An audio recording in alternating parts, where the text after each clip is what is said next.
नमस्कार, स्वागत है आप सभी का युग निर्माण स्टडी ग्रुप पर। तो आज हम पढ़ेंगे new unit time and distance. तो इसमें आपको बेसिक फॉर्मूले पता है ही सभी को, हम उससे आगे बढ़ते हैं। ठीक, यहाँ पर टाइम वेस्ट नहीं करेंगे। आपको पता है चाल बराबर क्या होता है, दूरी बटे समय, समय बराबर क्या होता है, दूरी बटे चाल होता है, और दूरी बराबर क्या होता है, चाल गुणित समय। तो ये सभी आपको पता है। और यदि आपको स्पीड दे रखी है किलोमीटर प्रति घंटे में और काय में चेंज करनी है मीटर पर सेकेंड में, तो कैसे मल्टीप्लाई करते हैं 5/18 से। और यदि मीटर पर सेकेंड में स्पीड दे रखी है और काय में चेंज करना है किलोमीटर प्रति घंटे में, तो किससे गुणा करते हैं 18/5 से। ठीक, तो ये आपको बेसिक पता है। हम इससे थोड़ा सा आगे जाते हैं। ठीक, अच्छा, यहाँ पर बहुत सारे बच्चों को कन्फ्यूज़न होता है कि कभी 5/18 से करते, कभी 18/5 से। तो कन्फ्यूज़न वाली बात नहीं है। यदि किलोमीटर प्रति घंटा बड़ी यूनिट है और मीटर पर सेकंड क्या है, छोटी यूनिट है, तो बड़ी यूनिट को छोटे में चेंज करना है। मतलब छोटे में चेंज करना है तो कितना आएगा, ऊपर छोटा नंबर आएगा। और छोटी यूनिट को बड़ी में चेंज करना है तो ऊपर कितना आ जाएगा, बड़ा। मतलब कितना आएगा 18/5 बड़ा। बड़े में चेंज करना हो तो ऊपर बड़ा वैल्यू आ जाएगी, छोटे में चेंज करना है तो छोटी वैल्यू। ठीक, तो इसमें कोई दिक्कत नहीं है। हम थोड़ा कंसेप्ट देखते हैं आगे, उसके बाद देखते हैं कुछ क्वेश्चन। तो ये बेसिक मैं मिटा रहा हूँ।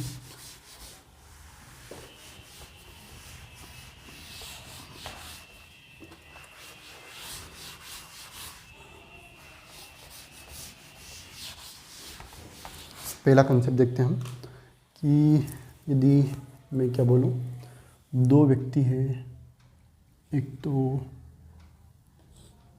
ए पॉइंट पे खड़ा है और एक क्या खड़ा है, बी पॉइंट पे। ठीक, इनके बीच ही कुछ दूरी होगी। ठीक, तो एक व्यक्ति कहाँ से आ रहा है, यहाँ से जा रहा है ए से बी की ओर। ठीक, और दूसरा व्यक्ति कहाँ से आ रहा है, बी से ए की ओर। इनकी मान लेते कुछ चाल होगी, इसकी चाल S1 है और इसकी चाल कितनी होगी, S2 होगी। ठीक, तो यदि क्या है, पहला कंसेप्ट, यदि समय क्या है, सेम है। समय क्या है, समय या टाइम क्या हो आपका, सेम हो। मान लेते हैं कि ये वाला व्यक्ति, इधर वाला व्यक्ति कहाँ तक चला है, यहाँ तक, और इधर वाला व्यक्ति कहाँ चला है, यहाँ तक। मतलब दोनों किस पॉइंट पे मिल रहे हैं, इस वाले पॉइंट पे। ठीक, इस वाले पॉइंट पे दोनों मिल रहे हैं और दोनों का मिलने का समय क्या है, सेम है। दोनों किस समय में मिल रहे हैं, टी समय पे। ये भी टी समय पे और ये भी क्या है, टी समय पे मिल रहा है। ठीक, मतलब दोनों, हो सकता है कि दोनों की दूरी क्या हो, अलग अलग, क्योंकि आपके पास स्पीड क्या है, दोनों की अलग अलग है। तो स्वाभाविक है कि दोनों दूरी क्या चलेंगे, अलग अलग चलेंगे, लेकिन समय आपके पास मिलने का जो समय है वो क्या है, सेम है। तो मैं मान लेता हूँ कि ये टी समय में S1 स्पीड से डी दूरी चला है और ये टी समय में S2 स्पीड से कितने दूरी चला है, D2। ठीक, या फिर क्या हो, ये देखो, ये अभी क्या आ रहा है, एक दूसरे की ओर आ रहे हैं, है ना। और क्या हो, या अपोजिट डायरेक्शन में, सॉरी अपोजिट मतलब सेम डायरेक्शन में जाए। पहला व्यक्ति भी कहाँ जाए, ए से बी की ओर जाए। ठीक, और दूसरा व्यक्ति भी कहाँ जाए, ए से बी की ओर। ठीक, और मान लेते हैं कहाँ पे दोनों का मिलते हैं, इस वाले पॉइंट पे। ये वाला व्यक्ति यहाँ पे इस पॉइंट पे मिल रहा है और ये भी क्या मिल रहा है, इस वाले पॉइंट पे। ठीक, अभी भी क्या है, समय दोनों के लिए सेम है। ये S1 स्पीड से चल रहा है और ये S2, ये D1 दूरी तय करता है और ये कितनी करता है, D2 दूरी तय करता है। ठीक, तो यहाँ पर देखो, यदि समय, दोनों कंडीशन कौन सी हो, अपोजिट डायरेक्शन या फिर सेम डायरेक्शन में। यदि समय सेम हो तो हम क्या कर सकते हैं, यदि दूरी निकालनी हो तो दूरी क्या पता है आपको, दूरी कितनी है, क्या फॉर्मूला होता है, दूरी बराबर क्या होता है, चाल गुणित समय। तो मैंने मान लिया कि पहला व्यक्ति की दूरी निकाल रहा हूँ, तो पहला व्यक्ति D1 दूरी तय करेगा किस चाल से, S1 चाल से, कितने समय में, T समय में। ठीक, और दूसरा व्यक्ति कितनी दूरी तय करेगा, D2 दूरी तय करेगा किस चाल से, S2 चाल से, कितने समय में, T समय में। ठीक, अब यदि मैं दोनों को क्या कर दूँ, डिवाइड कर दूँ। ठीक, समय क्या है आपके पास, सेम है, तो यहाँ पर समय को क्या कर सकता हूँ मैं, कैंसिल कर सकता हूँ। T से T क्या हो जाएगा, कैंसिल हो जाएगा। तो कितना बच गया आपके पास, D1 D2 S1 S2। D1 by कितना आएगा, D2 आ जाएगा, S1 बाई कितना आ जाएगा, S2। ठीक, यहाँ से हमको क्या समझ में आ गया कि यदि समय सेम है, समय यदि सेम है आपके पास, समय क्या हो रहा है, बराबर आ रहा है, तो दूरियों का अनुपात किसके बराबर होगा, चाल के अनुपात के बराबर होगा। दूरी का अनुपात किसके बराबर होगा, चाल के अनुपात। ठीक, आप नोट कर लीजिए, यदि आपके पास क्या हो, समय सेम हो, तो दूरी का अनुपात चाल के अनुपात के बराबर होगा। अब यहाँ इस कॉन्सेप्ट से बहुत सारे क्वेश्चन आपके सोल्व होंगे, तो स्टार्ट करते हैं कुछ क्वेश्चन।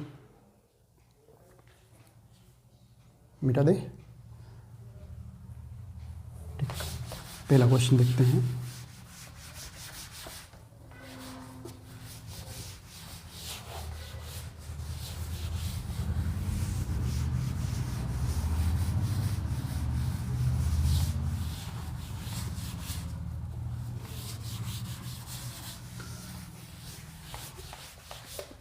तो फटाफट पहला क्वेश्चन देखते हैं क्या है। एक सिपाही ने एक चोर को 200 मीटर की दूरी पर देखा और उसका पीछा आरंभ कर दिया, ठीक। पुलिस और चोर की चाल क्रमशः 12 किलोमीटर प्रति घंटे और 10 किलोमीटर प्रति घंटे हैं, तो पकड़े जाने से पहले चोर कितनी दूरी दौड़ लेगा, ठीक। तो यहाँ पर मान लेते हैं कि पुलिस कहाँ पे है, यहाँ पर, और चोर ठीक कहाँ पर है, यहाँ पर है, और इन दोनों के बीच की दूरी आपको बोला है कितनी है, 200 मीटर की दूरी पर पुलिस वाले ने उस चोर को देखा, ठीक। फिर क्या होता है कि पुलिस की स्पीड कितनी है, 12 किलोमीटर प्रति घंटे, और चोर की कितनी है, 10 किलोमीटर प्रति घंटे, ठीक। अब इसको, चोर को पकड़ना है पुलिस को, तो क्या करना पड़ेगा, इसको स्पीड इसकी ज़्यादा रखनी पड़ेगी, है ना। तो क्या निकालना है कि पकड़े जाने से पहले चोर कितनी दूरी तय कर लेगा। करें स्टार्ट, ठीक। अब देखो, यदि हम इसको डायरेक्ट करने जाएं तो हमको क्या निकालनी पड़ेगी, सापेक्ष चाल। आपको पता है, अभी हम और आगे पढ़ेंगे भी। सापेक्ष चाल एक तो सेम डायरेक्शन में होती है, या और एक कौन सी होती है, अपोजिट डायरेक्शन में। सेम डायरेक्शन में क्या होता है, स्पीड माइनस करते हैं, और अपोजिट में क्या करते हैं, प्लस। तो यहाँ पर आप सापेक्ष चाल निकालते, 12 - 10 करते, और 2 आई थी आपके पास, और फिर 200/2 करते और समय निकालते, फिर आपका दूरी निकलती है। तो बहुत लंबा क्वेश्चन हो जाता। अब इसको हम छोटा करने के लिए क्या करेंगे, अभी वाला हम कॉन्सेप्ट लगाएंगे, कौन सा, समय सेम है। देखो यहाँ पर मान लेते कि इस पुलिस वाले ने इस चोर को कहाँ पकड़ लिया, यहाँ पर। ये चोर दौड़ के यहाँ से कहाँ आ गया है, यहाँ पर, और इस पुलिस वाले ने इसको कहाँ पकड़ लिया, यहाँ पर। तो देखो अब यहाँ पर ये टी समय में यहाँ पे पहुँचा इसको पकड़ने के लिए, और ये भी क्या चला है आपके पास, जो चोर है वो भी कितना चला है, टी समय चला है, टी समय में चला है, ठीक। यहाँ से यहाँ तक आने में इसने कितना समय लिया, टी समय। तो मतलब यहाँ पर समय दोनों का क्या है, चोर का और पुलिस का क्या है, सेम है। दूरी अलग अलग होगी, स्पीड भी अलग है, लेकिन समय दोनों का क्या है, चोर को पकड़ने में लगा समय, पुलिस को चोर के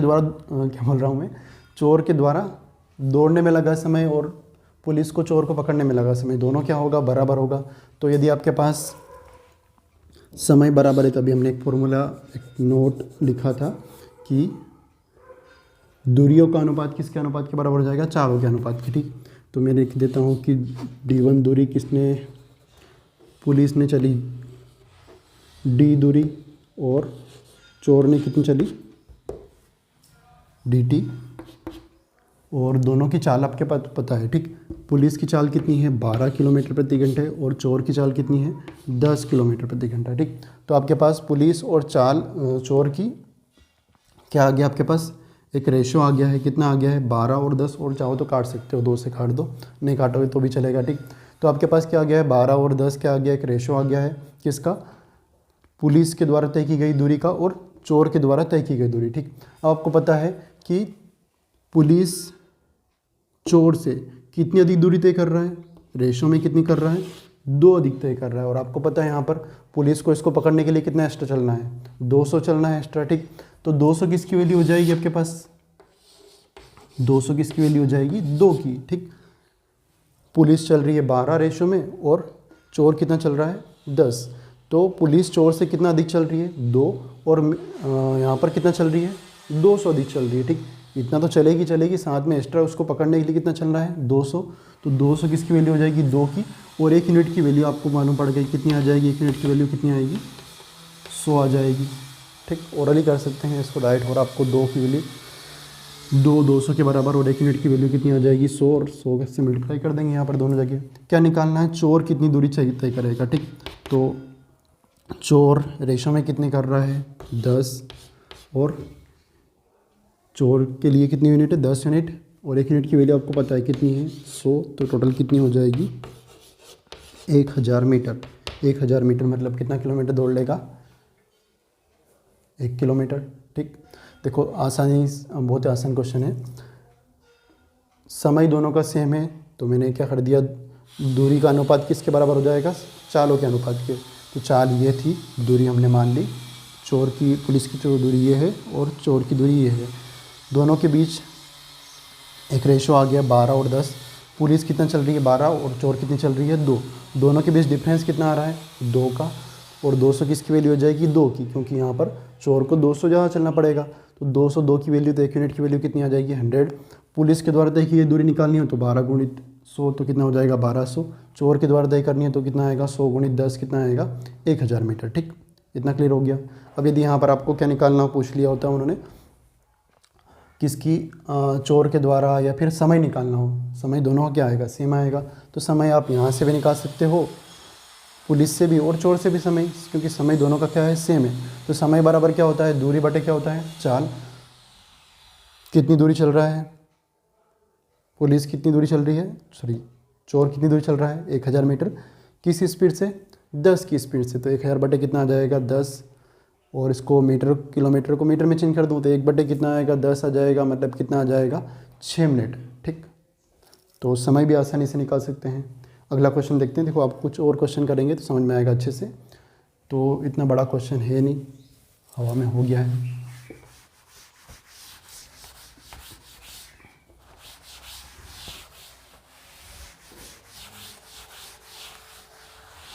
सेम क्वेश्चन देखते हैं एक और।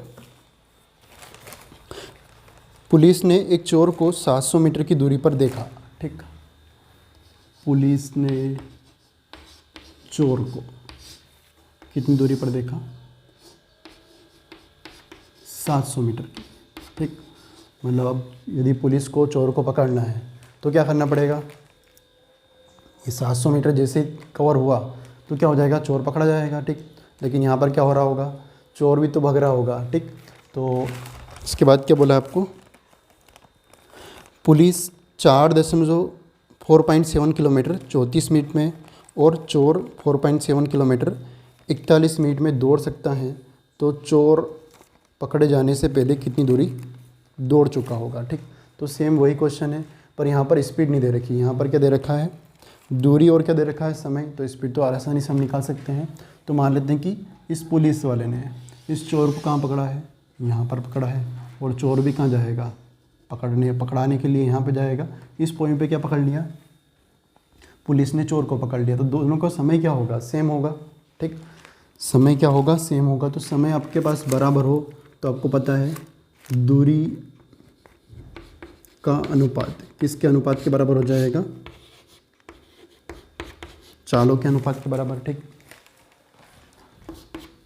तो मैं मान लेता हूँ, मान क्या लेता हूँ, आपको पता है चाल यदि निकालना हो तो क्या होगा, चाल बराबर दूरी बटे समय। चाल डायरेक्ट दे नहीं रखी है। ठीक, तो पुलिस कितनी चल रही है 4.7 किलोमीटर चल रही है, किस समय कितने समय में 34 मिनट में, 34 मिनट ही है ना। ठीक, फिर ऐसे ही चोर चल रहा है कितने किलोमीटर 4.7 किलोमीटर चल रहा है, किस स्पीड सॉरी कितने समय में जा रहा है 41 मिनट में। यहाँ पर स्पीड नहीं दे रखी थी तो हमने स्पीड बना ली। स्पीड बराबर क्या होता है दूरी बटे समय, दूरी बटे समय। ठीक, अब यहाँ पर आप चाहो तो चेंज कर दो, और चेंज नहीं करोगे तो भी चलेगा, क्योंकि यहाँ पर किलोमीटर से किलोमीटर कैंसिल हो जाएगा, मिनट से मिनट कैंसिल। ठीक, तो करने की ज़रूरत नहीं है, चेंज करने की ज़रूरत नहीं है। यहाँ पर दोनों जगह 60 से डिवाइड करोगे तो भी आंसर क्या आएगा वही आएगा। तो मैं क्या सिंपल सा कैंसिल कर देता हूँ, 47 से 47 कैंसिल हो जाएगा, 41 पलट के कहाँ जाएगा ऊपर हो जाएगा, 34 कहाँ जाएगा नीचे। ठीक, तो यहाँ पर क्या आ गया आपके पास, पुलिस का और चोर का एक रेशो आ गया है। कितना आ गया है, इसमें क्या आ गया है दूरी का है। ठीक, तो दूरी चल रहा है 41 कौन पुलिस, और चोर कितना चल रहा है 34। ठीक, तो पुलिस एक्स्ट्रा कितनी चल रही है रेशो में, तो कितना चल रही है 7 चल रही है, और मीटर में कितनी चल रही है 700, तो 700 किसकी वैल्यू हो जाएगी 7 की, और 1 यूनिट की वैल्यू कितनी आ जाएगी 100 की, ठीक। 707 की वैल्यू, तो 1 यूनिट की वैल्यू कितनी हो जाएगी 100। चोर के द्वारा चली गई दूरी निकालनी है चोर की, तो चोर के लिए कितनी यूनिट है 34 यूनिट है, और 1 यूनिट की वैल्यू आपको मालूम पड़ गई, ठीक। 700 बटे हम 7 करेंगे तो कितना आएगा 100, मतलब कितना आएगा 2 जीरो सिंपल से बढ़ा दी, तो चोर कितनी दूरी चल रहेगा 3400 चल रहेगा, ठीक। 3400 मीटर में, किलोमीटर में चेंज करना हो तो 3 पॉइंट कितना हो जाएगा 4, 1000 से डिवाइड कर देंगे, ठीक। तो 3.4 किलोमीटर दूरी चल ली है किसने चोर ने। यदि पुलिस की निकालनी हो तो डायरेक्ट हम 3400 में कितना प्लस कर दें 7 प्लस कर दें, तो कितना हो जाएगा 4100, या फिर 41 गुणित 100 कर दें तो भी कितना आएगा 4100 आ जाएगा, मतलब 4.1 किलोमीटर। तो बन रहा है क्वेश्चन, ठीक। नहीं तो हमको क्या निकालनी पड़ती सापेक्ष चाल, और बहुत लंबा क्वेश्चन होता, डायरेक्ट हवा में हो रहा है फटाफट। कुछ और क्वेश्चन देखते हैं इसी जो हमने स्टार्टिंग में पढ़ा है। क्या पढ़ा है कि यदि समय बराबर हो तो दूरी का अनुपात किसके बराबर हो जाएगा चाल के अनुपात के, ठीक। तो इसी कॉन्सेप्ट से और क्वेश्चन देखते हैं हम।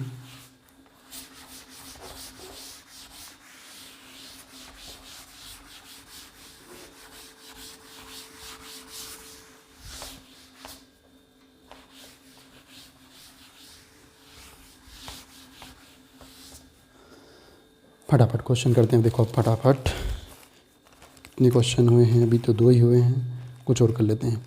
ए और बी के बीच की दूरी 60 किलोमीटर है। 2 व्यक्ति पी और क्यू बिंदु ए से एक ही साथ बी के लिए प्रस्थान करते हैं।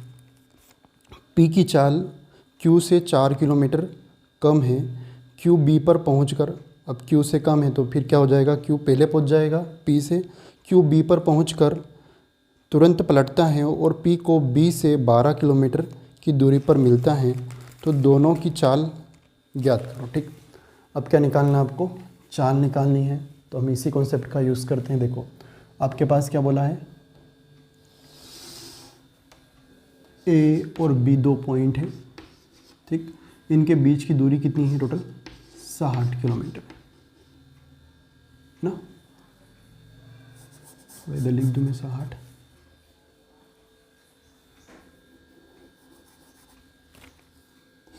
इन दोनों के बीच की दूरी कितनी है, यहाँ से लेकर यहाँ तक की 60 किलोमीटर है। फिर क्या करते हैं, 2 व्यक्ति है पी और क्यू बिंदु ए से बी के लिए प्रस्थान करते हैं। एक तो पी है और एक कौन है क्यू है।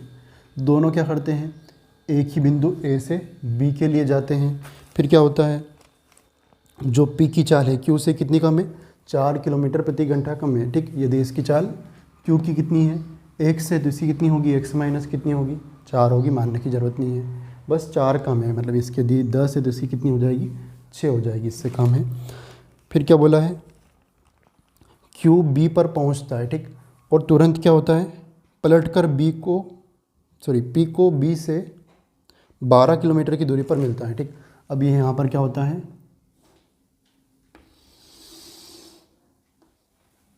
क्यू बी पर पहुंचा और पहुंचने के बाद तुरंत पलट के कहाँ पे मिलता है पी को। ये पी यहाँ से आ रहा है, पी की स्पीड कम थी तो पी बी तक पहुंचकर तुरंत पलटता है और पी को क्या करता है मिलता है बी से कितनी दूरी पर 12 किलोमीटर की दूरी पर, है ना। मतलब पी वाला बंदा पूरा चला ही नहीं, उसके पहले कौन पहुंच गया है क्यू पहुंच गया है, और कितनी दूरी पहले पहुंच गया है 12 किलोमीटर के वाले पॉइंट पे पहुंच गया। मतलब ये यहाँ पर पी कितना चला होगा 60 माइनस 12 कितना चला होगा, पी बस 48 किलोमीटर चला होगा।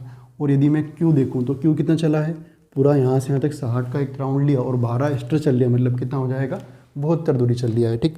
अब चाल निकालना आपको, तो अब यहाँ पर हम क्या करेंगे, वही फॉर्मूला, यदि समय सेम है, समय दोनों का सेम है, जितने समय में पी चल रहा है इस वाले पॉइंट पे पहुंचने के लिए, ठीक, उतने ही समय में क्यू चल रहा है, तो समय यदि बराबर है तो दूरियों का अनुपात किसके बराबर होगा, चालों के अनुपात, या फिर मैं उल्टा बोल सकता हूँ चालों का अनुपात किसके बराबर हो जाएगा दूरियों के, ठीक।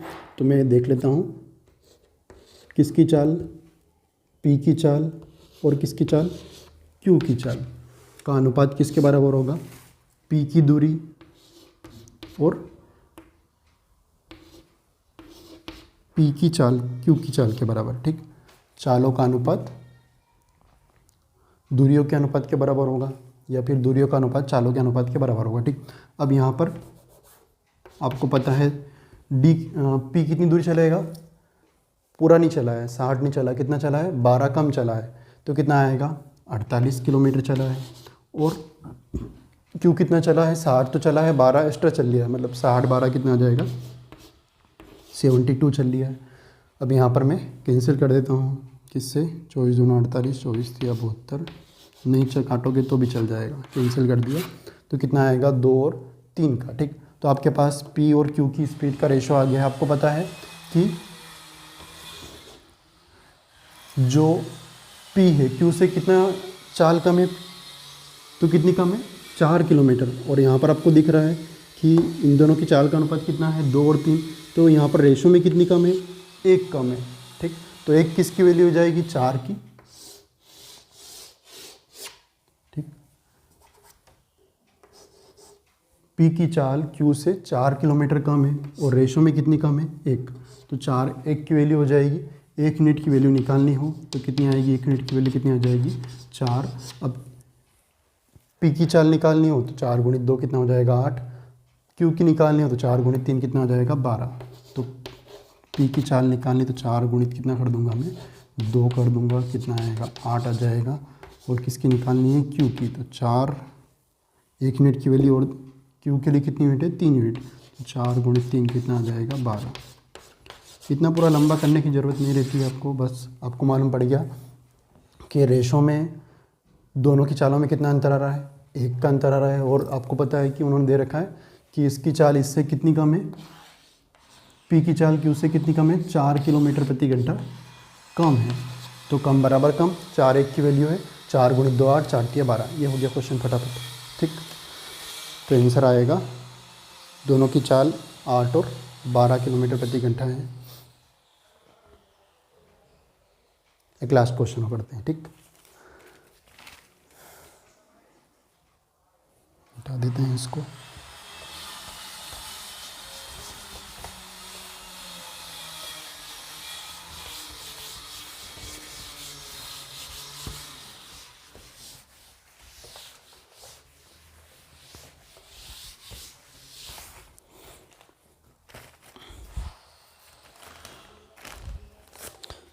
सेम ऐसे क्वेश्चन कर लेते हैं, थोड़ा सा अलग, लेकिन A और B के मध्य की दूरी 96 किलोमीटर है। सेम वही क्वेश्चन हो गया है लेकिन थोड़ा सा अलग है। A और B के मध्य की दूरी कितनी है, 96 किलोमीटर है। यहाँ से यहाँ तक कि 96 किलोमीटर है। दो व्यक्ति P और Q 50 किलोमीटर प्रति घंटे और 70 किलोमीटर प्रति घंटे की चाल से एक ही समय पर बिंदु A से प्रारंभ करते हुए बिंदु B पर पहुंचते हैं। B पर पहुंचते नहीं, B की ओर प्रस्थान करते हैं। ठीक, तो एक तो P है और एक कौन है, Q है। P को मैं थोड़ा सा ऊपर लिख देता हूँ। इनकी चाल भी दे रखी है। P की चाल है 50 किलोमीटर प्रति घंटा और इसकी कितनी है, 70 किलोमीटर प्रति घंटा। ठीक, तो स्वाभाविक है Q B पर क्या हो जाएगा, पहले पहुंच जाएगा। ठीक, लेकिन एक साथ मिलते हैं, मतलब समय क्या होगा, दोनों का सेम होगा। ठीक, इसके बाद क्या बोला है, Q B पर पहुंचकर तुरंत वापस लौटता है तथा P को बिंदु B से x किलोमीटर की दूरी पर मिलता है। तो x का मान ज्ञात कीजिए। ठीक, तो इस बार उल्टा क्वेश्चन हो गया थोड़ा सा आपके पास। पिछली बार दे रखा था कि 12 किलोमीटर B से 12 किलोमीटर पहले मिलता है, लेकिन यहाँ पर क्या हो गया है, अब x दे रखा है कि जो Q है वो क्या बोलता है, B पर पहुँचता है और वापस लौटता है और कितनी दूरी पर मिलता है, x किलोमीटर की दूरी पर मिलता है। किससे मिलता है, P से। ठीक, दोनों P और Q यहाँ इस वाले पॉइंट में मिले हैं। ठीक, और कितनी दूरी पर, 1 किलोमीटर की दूरी पर मिलता है। तो क्या निकालो, x की वैल्यू निकालो। ठीक, तो करते हैं। आपको पता है कि समय दोनों का क्या है, मिलने का समय सेम है, तो समय बराबर हो तो दूरियों का अनुपात किसके बराबर हो जाएगा, चालों के अनुपात के बराबर हो जाएगा। ठीक, तो P के द्वारा चली गई दूरी और Q के द्वारा चली गई दूरी का अनुपात बराबर होगा P की चाल के बराबर और Q की चाल के बराबर, है ना। तो अपने को चाल पता है, P की चाल कितनी है 50 और Q की चाल कितनी है 70। एक रेशो बन गया 5 और 7 का। ठीक, तो क्या निकालना आपको, x का मान निकालना है। अब देखो थोड़ा सा अलग हो गया क्वेश्चन, पर इतना अलग नहीं है। देखो अब यहाँ पर आपको समझ में आ गया कि d कितनी दूरी चल रहा है, रेशो बन गया है 5 और Q कितनी चल रहा है 7। रेशो में d चल रहा है, सॉरी P चल रहा है 5 और Q कितनी चल रहा है 7। ठीक, तो P यहाँ से यहाँ तक आने में t समय में कितनी दूरी चल रहा है 5। ठीक, और Q कितना चल गया है 7। ठीक, 7 क्या होगी, वो यहाँ से यहाँ तक प्लस ये वाली। ठीक, तो आपको पता है यहाँ तक की दूरी कितनी है 5 है। ठीक, और फिर जो बचा हुआ है वो क्या होगा, 5 के बाद 2 एक्स्ट्रा हो रहा है आपके पास, यहाँ तक, यहाँ से यहाँ तक की दूरी कितनी है, टोटल कितनी हो रही है 2 हो रही है। अब ये 2 क्या होगा, इस वाले पॉइंट पे मिल रहे हैं, मतलब यहाँ से यहाँ गया और वापस यहाँ पे आया, तो क्या होगा 2 को मैं 2 बार भागों में बांटूँ तो एक ये होगी और एक ये होगी, 5 और 2 कितना हो जाएगा 7 हो जाएगा। फिर से देखिए कि यहाँ से यहाँ तक की दूरी आपको रेशो मालूम पड़ेगी कितनी है 5 है, और ये Q कितना चल रहा है 7 चल रहा है, तो यहाँ तक की दूरी तो कितनी हो गई आपके पास पता है, कितनी हो गई 5 हो गई। बची हुई कितनी है 2 है, तो 2 यहाँ से यहाँ तक आएगा और वापस यहाँ तक जाएगा, मतलब एक यहाँ चलेगा और एक इधर चलेगा, एक तो यहाँ तक पहुँचने में और एक रिटर्न आने में। इतना क्लियर हो गया। तो कितना हो जाएगा टोटल 1 + 1 टोटल कितना होगा 2 + 5 कितना हो जाएगा वापस 7 हो जाएगा। यहाँ तक क्लियर हो गया आपको। ठीक, अब क्वेश्चन एकदम आसान हो गया है। अब क्या निकालना है आपको, x निकालना है। x मतलब कितना निकालना है 1 निकालना है। ठीक, अब आपको पता है कि यहाँ से यहाँ तक की दूरी टोटल कितनी है 96 किलोमीटर है। ठीक, और यहाँ से यहाँ तक की दूरी आपके पास रेशो में मालूम पड़ेगा, यहाँ से यहाँ तक की कितनी है 5 है और ये कितनी है 5 और 1 कितना हो जाएगा 6। और निकालना क्या आपको, बस यहाँ से यहाँ तक की दूरी, मतलब कितना निकालना है 1 निकालना है, मतलब x निकालना है। ठीक, तो कितना आ जाएगा 6 से काटेंगे तो कितना हो जाएगा 16 आ जाएगा। आ गया क्वेश्चन, कुछ था नहीं बड़ा क्वेश्चन, बस खाली समझना था, है ना। तो रेशो आ गया था 5 और 7, यहाँ से यहाँ तक की दूरी 5 है और ये टोटल बचा हुआ Q की दूरी चली है, Q कितनी चली है 7 चली है। तो Q यहाँ से यहाँ तक गया और वापस रिटर्न आया, तो मैंने इस 2 को कितना कर दिया 2 बार भागों में बांटा, तो एक इधर और एक इधर। तो x मतलब कितना निकालना आपको 1 निकालना है। तो 96 यहाँ से यहाँ तक की दूरी है, 5 + 1 कितना हो जाएगा 6, ये आपके पास 96 किलोमीटर में, और 5 और 1 6 कितना आ जाएगा रेशो में 6 की वैल्यू क्या निकालना है 1 निकालना, मतलब 1 निकाल लिया हमने, कितना आएगा 16। तो x बराबर कितना आएगा कि जो Q वाला था वो P से कितने किलोमीटर की दूरी पर मिला, B से 16 किलोमीटर की दूरी पर। ठीक, तो आपको आया होगा। कुछ और क्वेश्चन हम देखेंगे अगली क्लास में, और कुछ इसके बाद आगे अगले वाला कॉन्सेप्ट भी देखेंगे, और इससे भी कुछ क्वेश्चन करेंगे और कुछ मिक्स वाले भी करेंगे। ठीक, तो अभी 2-3 कॉन्सेप्ट और करेंगे हम, उसके बाद फिर कुछ ट्रिक वाले और कुछ फॉर्मूले वाले देखेंगे। तो मिलते हैं अगली क्लास में। Thank you.